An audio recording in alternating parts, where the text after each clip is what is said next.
Hello and welcome to video 1, which is the introduction. So let's talk about the game plan. So the overall view of this is to try to build authority first by providing some really targeted content, showing people that you know what you're talking about, and that will actually result in trust.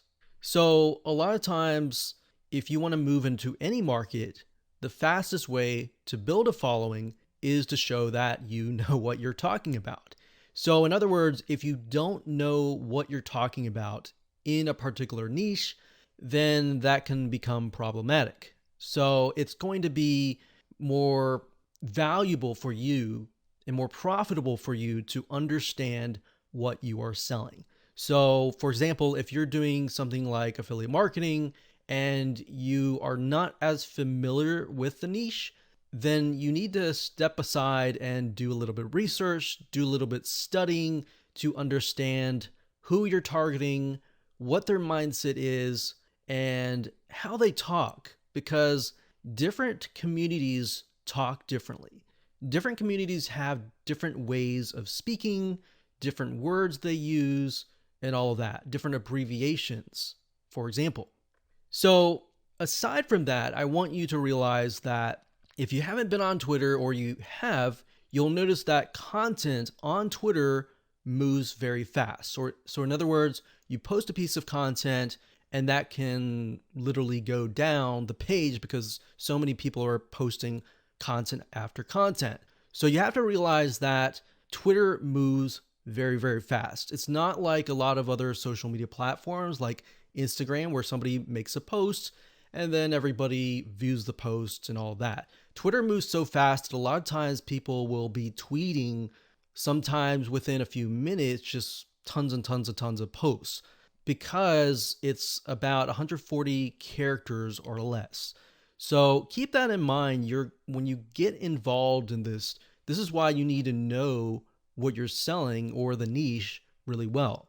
Because if you know it really well, then it's going to come to your mind really fast, right? So in a fast-paced, moving environment, you will be able to move fairly quick. Now, if you haven't had this experience before, you can try it out, and as you utilize the system, it'll get easier over time. So just to recap, we're going to focus on authority by providing really good content really, really fast.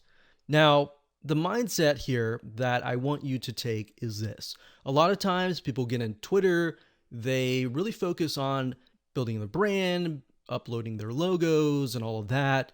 But the mindset that I want you to take in this case is to focus less on you and more on your prospects. Now, that doesn't necessarily mean you shouldn't upload your logos or all that. You should definitely brand your Twitter account. But when I say focus less on you and more on your prospects, that will allow you to sell less and that will allow you to help other people. When people begin to see that you're actually wanting to help others, they are going to follow you. All right. So mixing all of that together, in other words, because we're dealing with a fast-paced environment, in other words, people want content fast. So you want to keep your tweets short. You want to have catchy headlines, but you want to avoid looking like you're selling. So you could look through a lot of really good copywriting headlines to grab people's attention. And I'm going to show you how to go about, getting those headlines that actually relate to your niche and that actually work really well without looking like a spammer, because that's what you don't want to look like. Now, what I want to do now is give you a bird's eye view of what's inside this video course. Obviously, this is video number 1. Video number 2, we're going to talk about what not to do. A lot of times it's easy to talk about what to do, but what if you make mistakes? What not to do? So we're going to talk about that in that video. Video number 3, we'll talk about researching, and researching is going to help you formulate your game plan.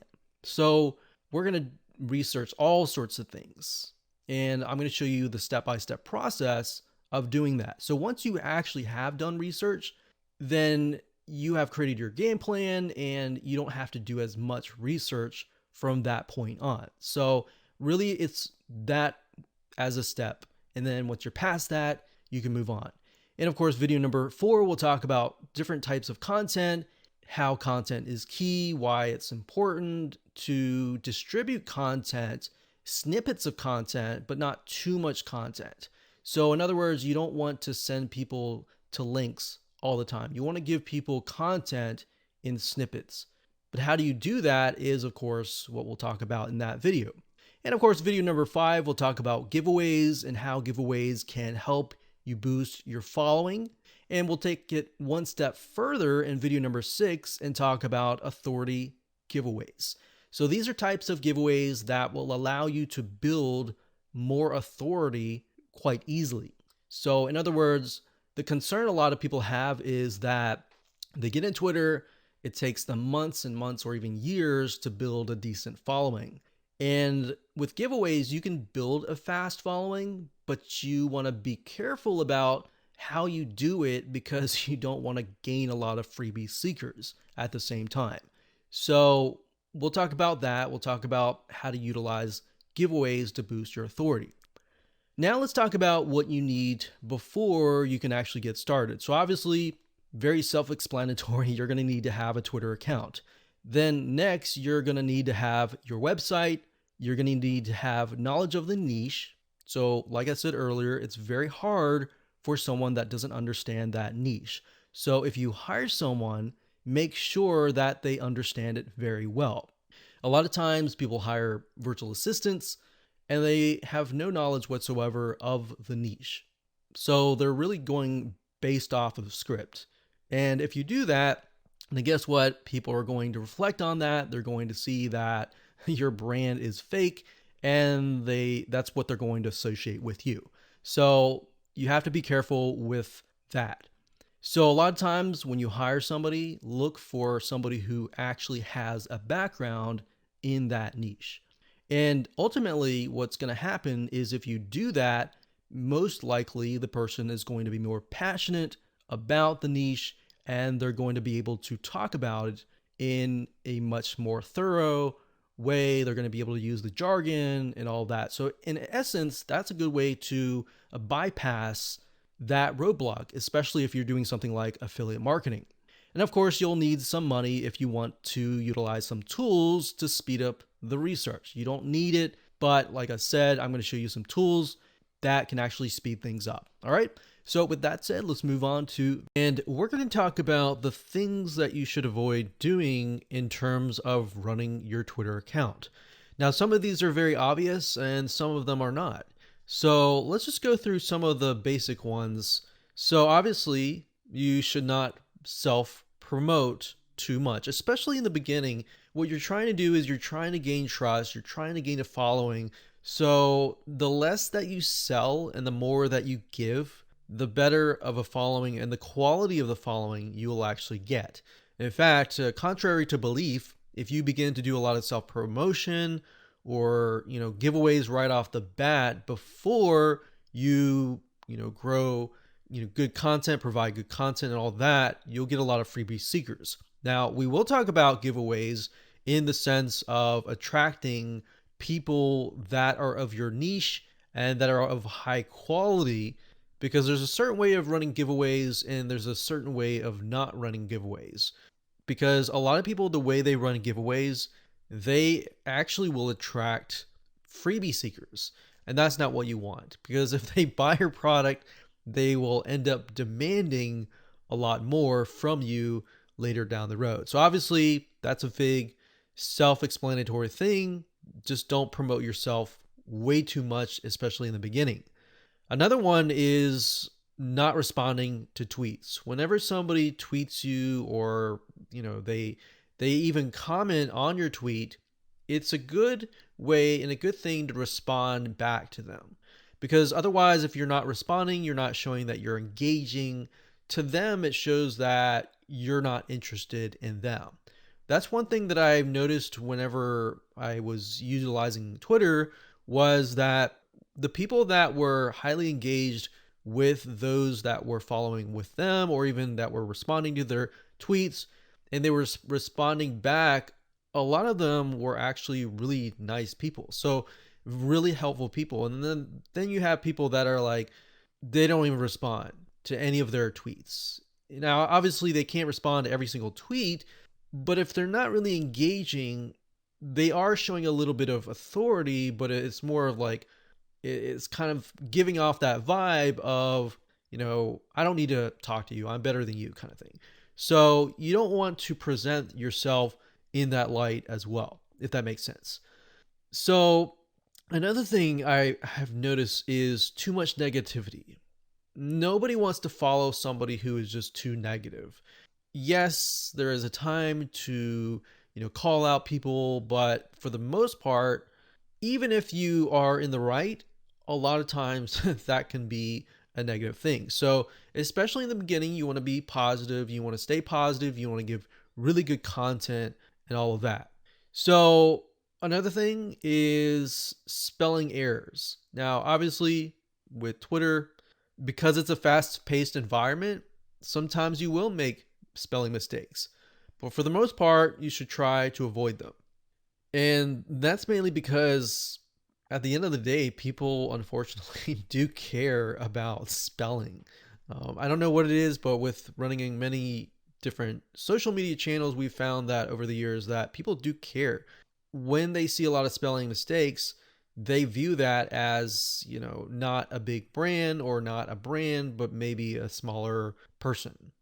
Now, another thing that I want to say is on Twitter, if you do a search real quick on Twitter, you'll notice that some people do not shorten their links. So you got to realize when you're dealing with Twitter. So if we do a search on a certain thing, so let's just do a search on trending right here.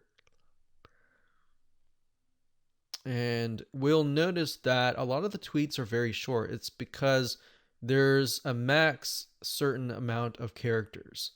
So because of that, when you are inserting links, you want to make sure that you're utilizing a URL shortening service.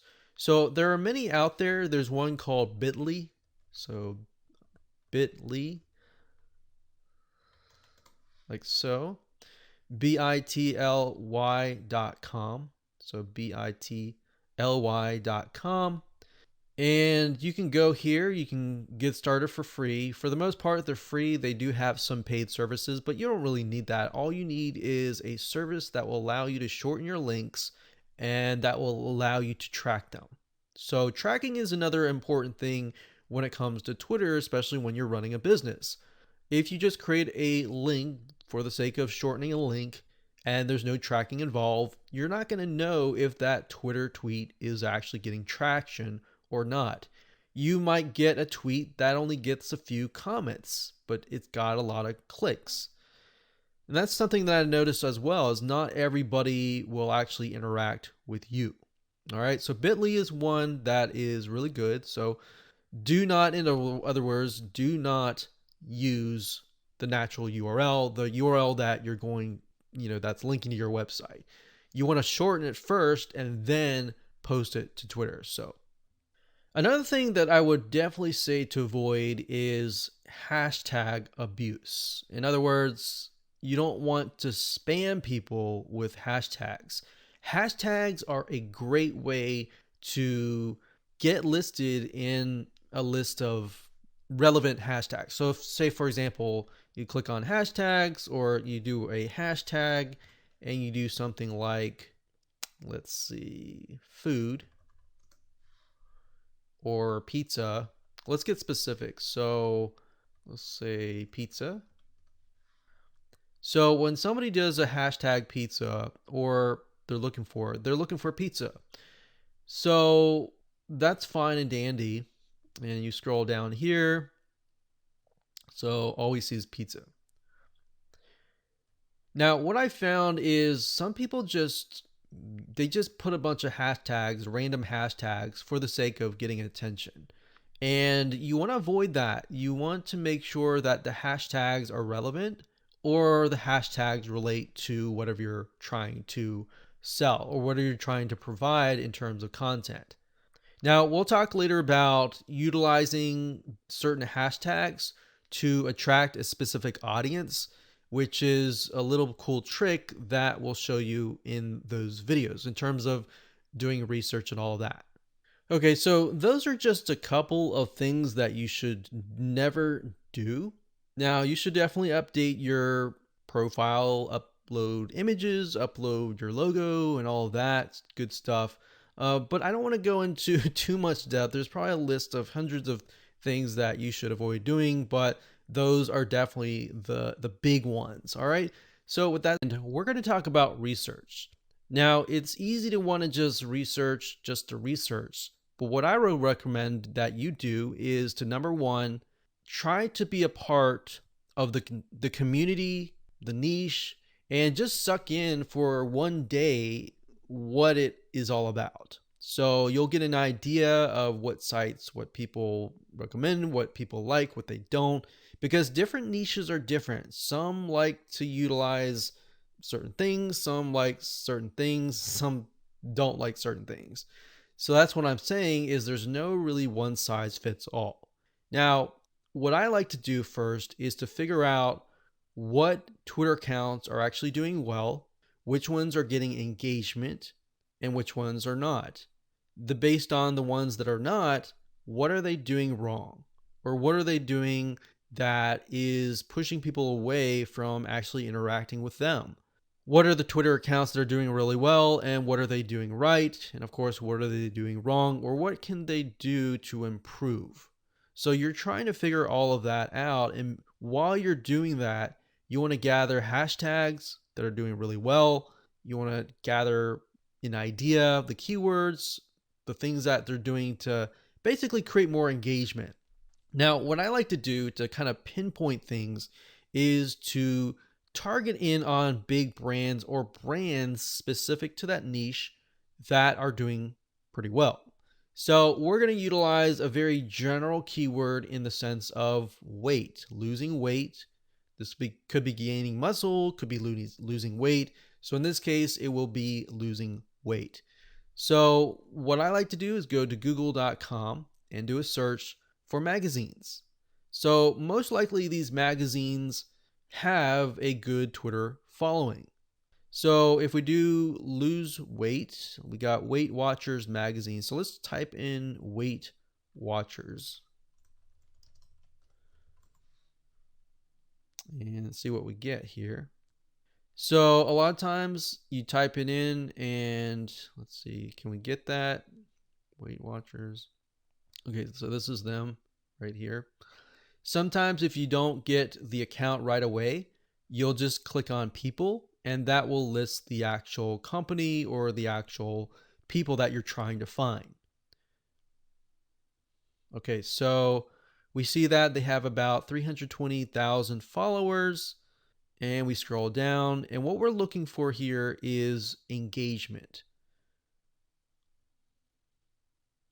All right, so we're looking for likes, engagement, retweets. So this one here, for example, this one here, this one has 3 comments, 3 retweets, and 7 likes. So if we scroll down further down and just take a look at the ones that are getting a lot of traction.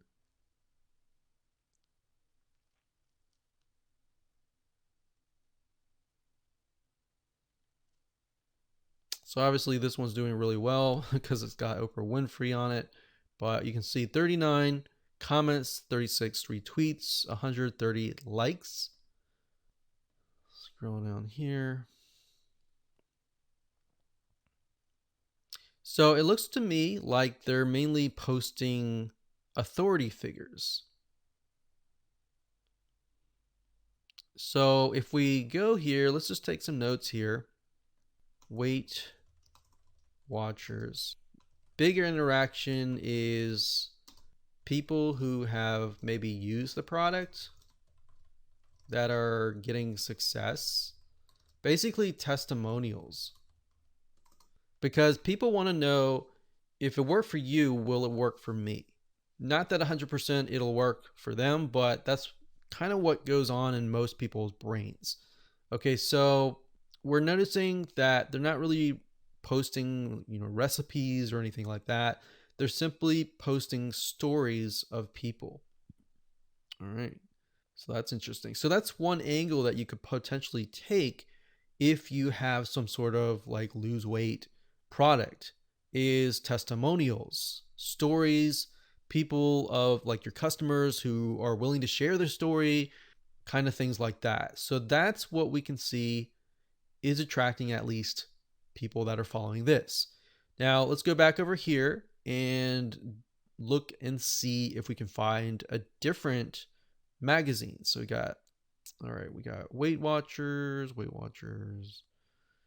Um, looks like Shape maybe. Shape looks like something for a target audience of women who like to lose. Yeah, see, women's health. Okay, so let's just go back here and type in women's health.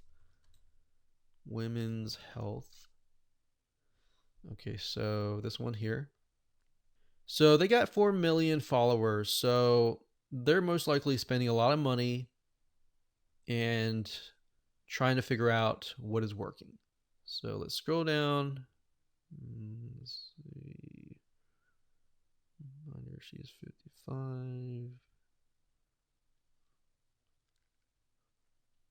Okay. So just scrolling through here, I'm noticing whenever they post anything related to like makeup or anything, it doesn't seem to get a lot of traction.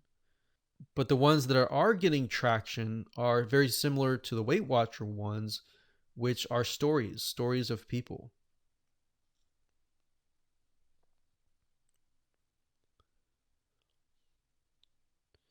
Now they are listing food, which is also getting traction as well. So yummy tasting looking food.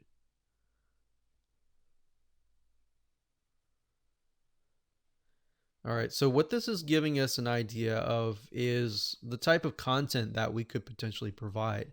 So we'll just do number one is stories, and number two is recipes in the form of like desserts. So people like to have this idea, especially in this niche, that most of the time they are not able to eat a lot of desserts because a lot of desserts are just unhealthy. So if they can eat foods and not gain weight, this is a big plus. Right? So we're seeing based on the data telling us that stories and recipes that look really yummy. All right, so we scroll down. All right, so let's go back over here. Remember we saw something, it was called Shape magazine. So we see that one right here. And let's do a scroll down and just get an idea of what is actually getting interactions as well. So we got inner thigh exercises. Scrolling down. Let's see here. So, um,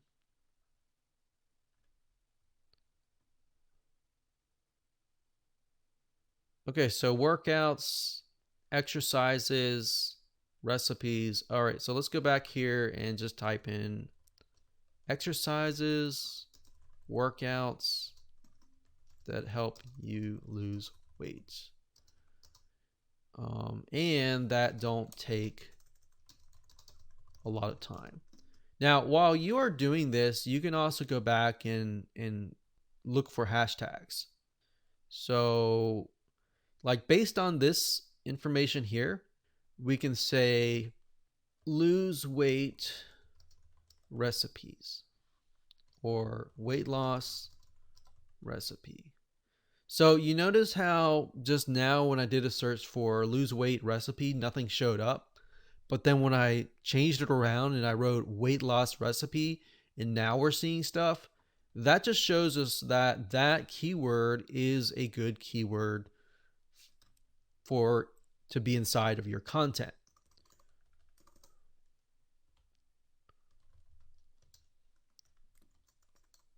So content keywords. So I'm curious to know if that is a hashtag. So weight loss recipe.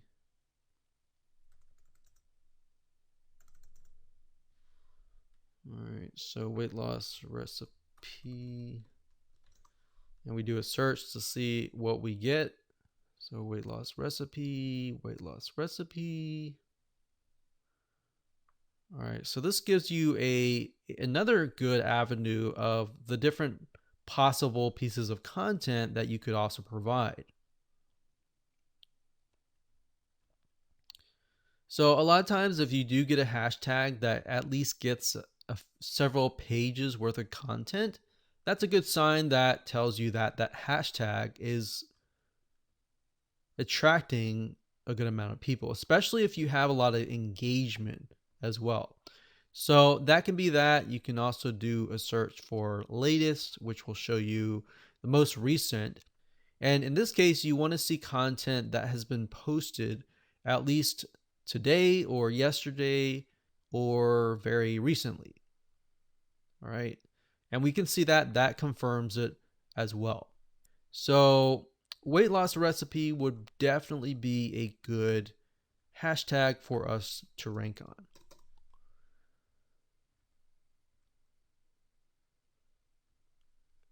So going back over here, we have recipes, exercises. Okay, so we did a search on Weight Watchers, shape, and women's health.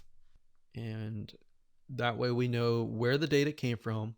So that's what I would do. That's basically all I would do is simply go through it, look for more magazines, and try to find a pattern here. If you notice that out of the 10 different accounts that you looked at, they all have very similar things. They have stories, they have recipes, and they have exercises. That's something that you definitely want to look into and try to do yourself. So you're not exactly plagiarizing because you're not copying the content. You're not utilizing their websites and copying their content on their websites and all of that. You're simply gathering kind of a general view of what is actually working.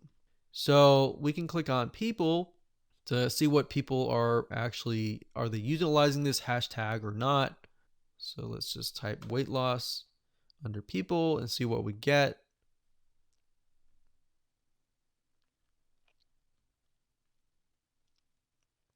All right. And we got photos, videos, and more. So that's your goal, and that's really your homework that you should be doing is just do the research, type in the magazines. There's just about a magazine for just every niche or general niche. So just utilize this and repeat and repeat and repeat. All right. So by doing this, you will have the information that you need to create the content that we'll talk about in the next step. All right. So with that said, let's move on. And we're going to talk about content and how you can go about taking what we just learned in the previous video, doing the research, finding the keywords, finding what people like and what they want to engage in with. So if we pull that up here, remember we did a search on weight loss magazines, Weight Watchers, Shape, and Women's Health. We found that they like stories, testimonials, basically showing that it works for other people. And essentially those would also include things like side-by-side pictures, like one picture over here and how they've, went through maybe Weight Watchers and then or weight loss, and then you see another picture of them having lost weight. Then, of course, we have content in the form of maybe recipes and in the form of exercises. Now, how do you go about replicating this if you don't have a lot of this content already? Well, right out the bat, if you don't have a lot of testimonials, you can go straight to recipes or to exercises. Now, how do you go about doing that, getting people's attention as they're scrolling through hashtags? Well, as we know, psychologically and over the years, it's been proven that images work. But not only any images, but images that are often non threatening, which are basically cartoons. So, if you've noticed over the years, you might have seen ads with cartoons, especially in the area of weight loss, relationships, money, and more. Now, this is how we're going to go about doing it. We are going to simply, let's say we went through here and we found, let's say, a workout that is working out really, really well.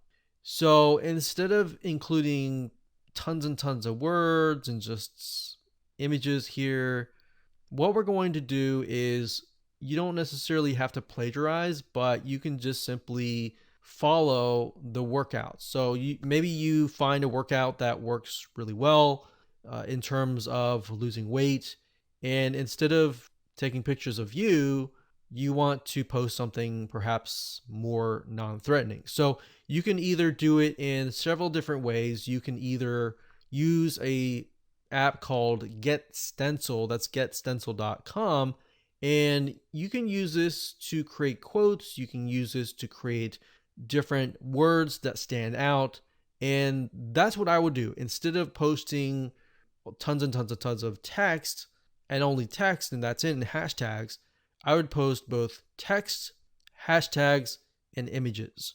Now, like I said, Get Stencil is mainly for things like quotes and words, but if you want to, let's say, convert an image, and let's say you have a workout that works really well, you can send your images to an artist and have the artist turn those images into cartoons.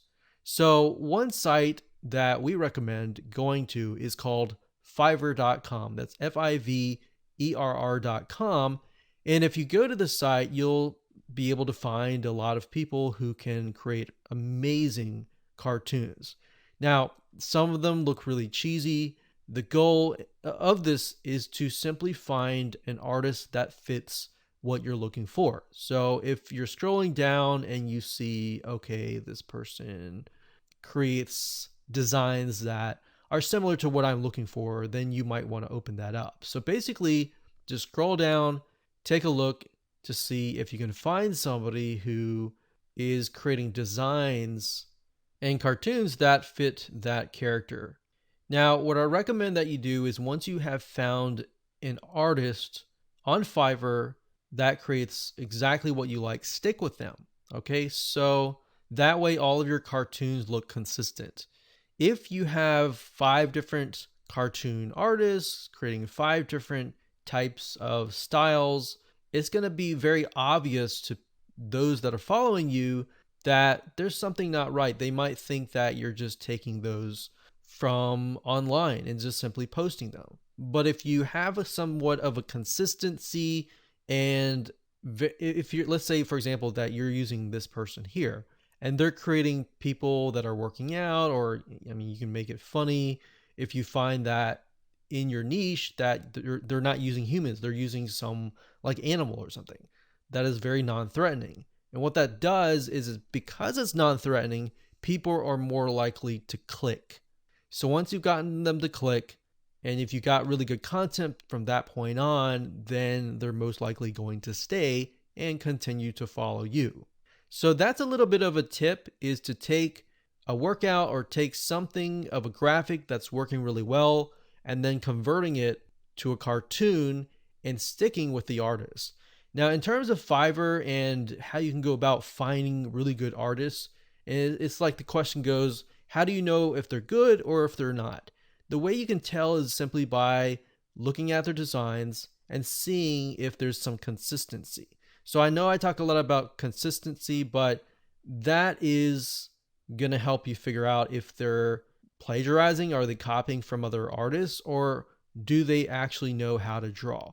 So if we take a look at this guy here, you see how his people and his animals look very similar? That tells us that he is actually drawing those. So for example, this one here is mainly anime, but we can see the design and the style is very similar. So if we go here, it says, I will create a cartoon ready for animation. So this is actually very interesting. This guy creates a cartoon with body parts. So you can have him create a certain type of person and then create different arms, different motions. That way you can have them move, essentially. So this is really good. This is actually very interesting. So you can have them create different faces, different body poses, different motions of the hand, the arms, different things. Okay, so this guy's is actually very decent. This is very interesting right here. I would actually hire this person right here. So if you go to fiverr.com, look for Oleg Dovgan. So Oleg Dovgan. I'm probably saying his name wrong, but go here, look for this guy. If we look at his reviews, we can see that for the most part, he's got 51 5-star reviews, and for 4-star reviews, he doesn't have any 3, 1, 2, or 3. That's a good sign. We can see that he charges about $20 to do 2 facial expressions. So what I would do is I would start out maybe with the basic one, and if you like it, you can always add more facial expressions, body, arms, and more. But obviously you can see that it's a lot more cheaper if you go with the premium right off the bat. So he does 6 facial expressions, 2 trunk, 3 sets of legs, 8 arms, and 8 additional items. So this guy is actually pretty interesting. I'm glad I looked at this because this is something that we could actually use and create a form of consistency, especially if you create a mascot or a person that looks similar over and over again in terms of either an animal or a female or a male, depending on the demographic that you're trying to target. So that's what I would do also. If your main target is women, you might want to ask the person to create a woman. If your main target is mostly men, then of course, that said, go ahead and create a man. So that's what I would do in terms of content goes. In terms of hashtags, I would utilize the hashtags that we did some research on and that were working really well for us. Now I'll talk more about hashtags and a specific really ninja cool tactic that you can use in the last video, but in the next video, we're going to talk about giveaways.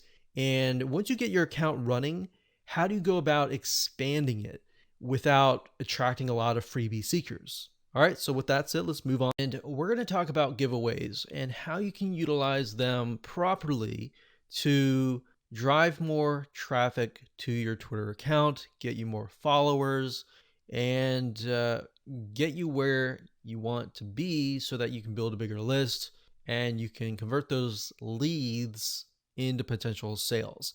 Now, there's a wrong way to run a giveaway, and of course, there is a right way to run a giveaway. What I mean by that is the wrong way is to simply attract freebie seekers or attract people who have nothing to do with your niche.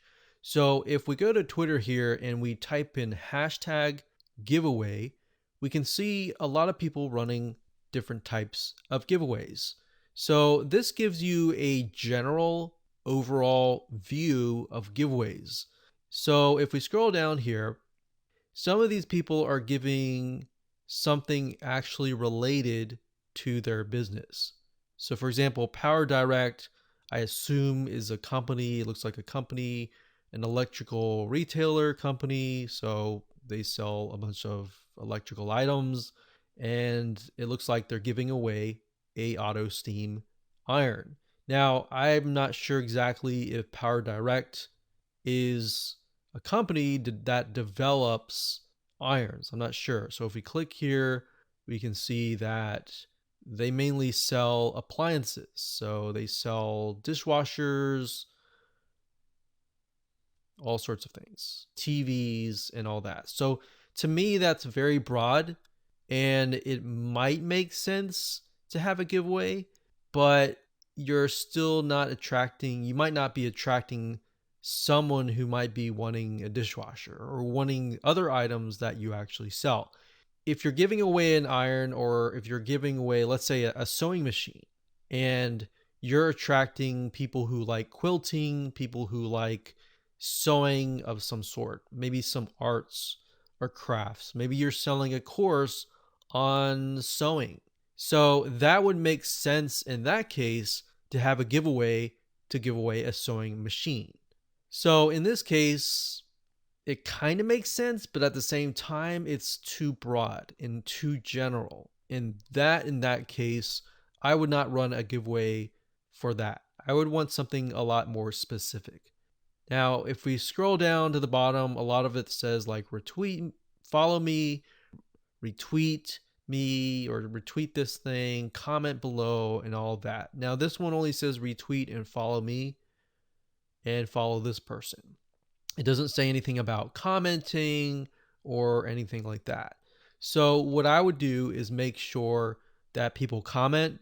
If you can get other people to comment even the hashtag that you're using, that can actually effectively help you rank on that hashtag. So if the hashtag in that case earlier was, let's say, a sewing machine giveaway, if you say comment below hashtag sewing machine giveaway and maybe a comment related to that, then those people commenting will actually help your ranking.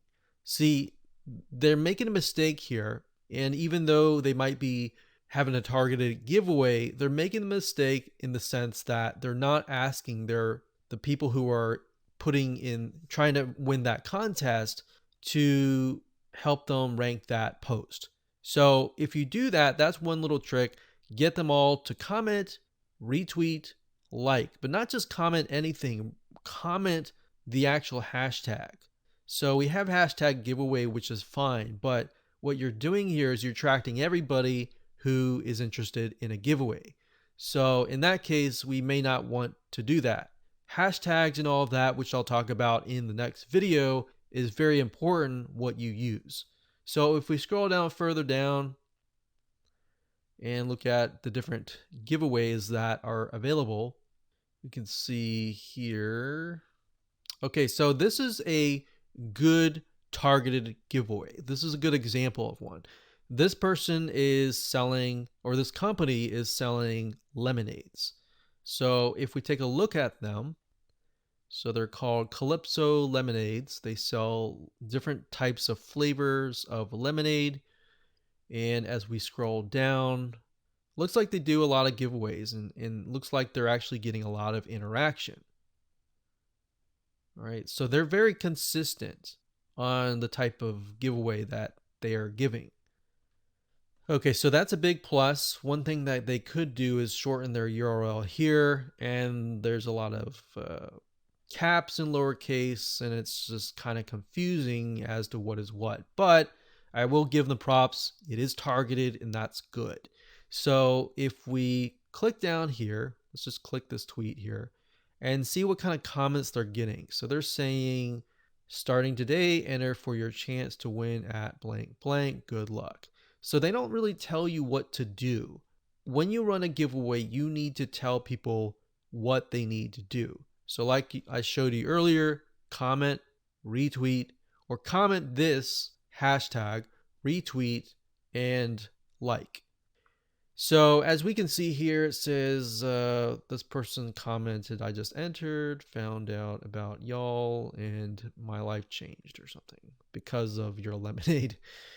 So if we scroll down, so it's interesting to me because these people did not ask for a comment, yet they were able to get a lot of good comments. And the comments aren't just random, they actually relate to the lemonade.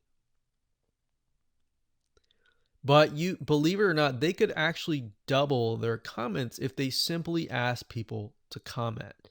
So you might have, let's say, 141 likes, but there's only 56 comments. If you ask people, the requirement is also to comment, they would have gotten 141 comments if they got 141 likes. Now, that's not guaranteed, but we're just saying we're trying to expand the interaction here. So what they could do is they could do hashtag lemonade giveaway and ask people to comment down below that, and of course how their product has actually helped people. So essentially, what they're doing is they are giving away what people already want. And that is why they are building a targeted list. They are building a targeted following. People get what they want. So, in other words, another thing you could do is do giveaways with coupons. If you're launching a product, you could say, okay, so for every one of you who comments down below, I'm going to choose 10 winners. And you could choose those 10 winners. And then for the people that did not win, you could give them coupons like 10% off coupon to your product. And they're going to be happy because that's what they wanted in the first place. So, in other words, don't run a giveaway for like an Amazon card. Now, you could say that they could buy a product that is related, but then you're going to attract other people that just want your Amazon cards that have nothing to do with your niche. So hopefully that makes sense. I'm not going to go into too much because I want you to take action. I want you to take this information and apply it. So remember, target giveaways are key. Get them to comment, get them to retweet, and of course, get them to like. Now, in addition to that, one thing that can help you choose a person, let's say, for example, you have hundreds of comments and likes, but you don't know who to choose as a winner. So there are some tools out there. You can actually go to google.com, do a search for like random tweet picker. And one in specific it's called Tweet Draw. And if you go to competitionagency.com, that's competitionagency.com/tweetdraw, a lot of these tools actually require that you log in. So you need to log in and then you simply paste the URL of your giveaway. So I can't really show you that to you now because I'm logged into a brand new account that I created just for this video course. But you log in, you simply enter the URL and it will choose a random winner. You can take a screenshot of that and then show people that you actually utilize this tool. And that way they know it's random. Otherwise, if you just pick someone that you like, that's not really random. So that's as easy as it gets. We're going to talk about how you can multiply your giveaway in the sense of broadening our reach and getting access to more audiences that would be interested in what you're selling. So you really have to think a little bit for this one because you really need to know what you're selling. So let's start off where we left off in the previous video with the Calypso lemonade. So as we talked about in the previous video, this particular one sells lemonade. So we have to think, okay, what other audiences are interested in lemonade?